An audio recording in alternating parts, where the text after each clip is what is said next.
El término feminismo apareció por primera vez a finales del siglo XVIII como sinónimo de emancipación de la mujer. Los antecedentes del feminismo pueden situarse en la Ilustración, aunque durante este periodo las mujeres quedaron excluidas por no ser sujetos de contrato social.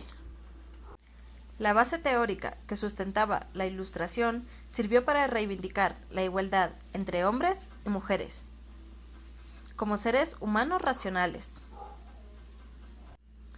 Las mujeres pusieron en evidencia las contradicciones que existían entre la teoría y la práctica.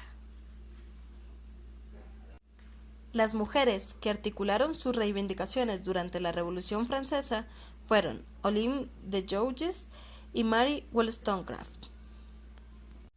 Olympe denunció en su Declaración de los Derechos de la Mujer y de la Ciudadana la falsa universalidad de los términos hombre y ciudadano. Mary Wollstonecraft formuló una crítica a los filósofos ilustrados como Rousseau. En su libro Vindicación de los Derechos de la Mujer, atribuyó a Rousseau un fallo de razonamiento, al analizar los hábitos y las costumbres como si fueran naturales. Mary Wollstonecraft señalaba que a las niñas se las educaba para que fueran dependientes. La autora elaboraba un discurso que defendía la independencia, la autonomía y la individualidad en las mujeres.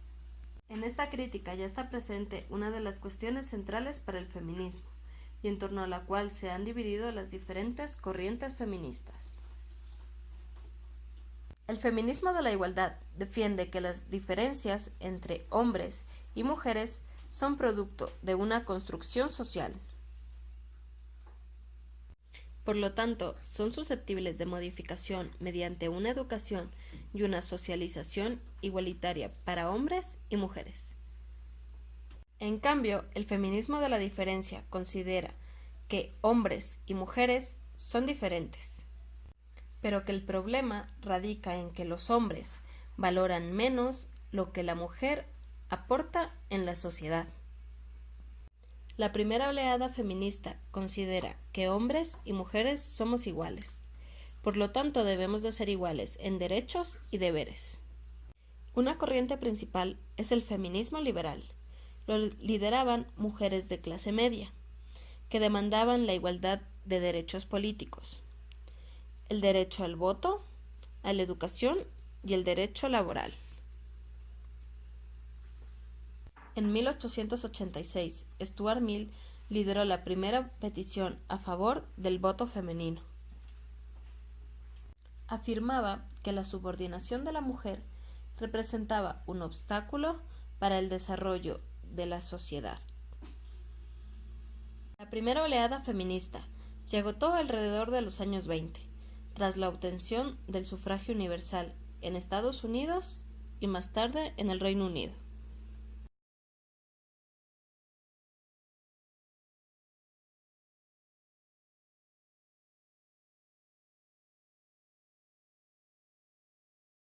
En su libro El segundo sexo expuso que las mujeres han vivido su condición femenina a partir de la peculiar forma de ser que se ha construido para ellas a través de los varones.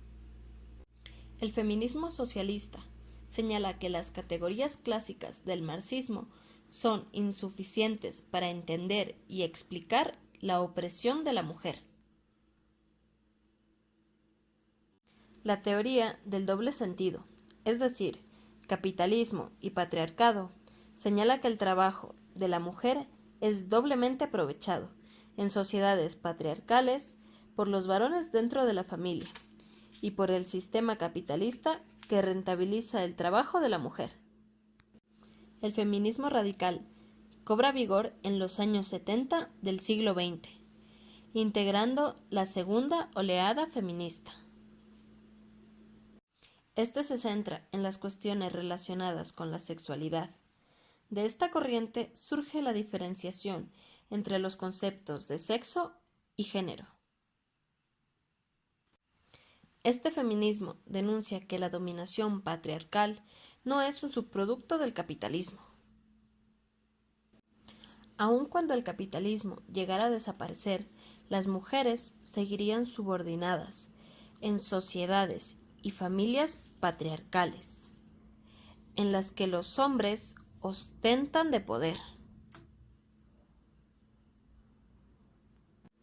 La segunda oleada feminista implica en última instancia que los representantes políticos también tienen una responsabilidad de las relaciones que se desarrollan dentro del ámbito personal. El feminismo de la diferencia surge a mediados de los años 70. Su punto de partida es la diferenciación entre dos culturas, la masculina y la femenina. El feminismo de la diferencia recupera el valor de la maternidad, que había sido menos valorado. Podemos identificar el surgimiento de la tercera oleada en las democracias occidentales contemporáneas. Esta oleada es una combinación del feminismo de la igualdad y el feminismo de la diferencia. Del feminismo de la igualdad se toma la idea de que es necesario que las mujeres accedan al ámbito público. Del feminismo de la diferencia se toma la idea de que las mujeres no deben adaptarse pasivamente a un ámbito público que ha sido definido por los varones, conforme a los valores masculinos, sino que se deben de transformar para que refleje y aprecie los valores femeninos. Se considera que la incorporación de la mujer a un mundo masculino es insuficiente e indeseable. Se deriva la necesidad de redefinir las relaciones de género entre hombres y mujeres. Las mujeres han cambiado enormemente sus roles y actitudes durante el siglo XX.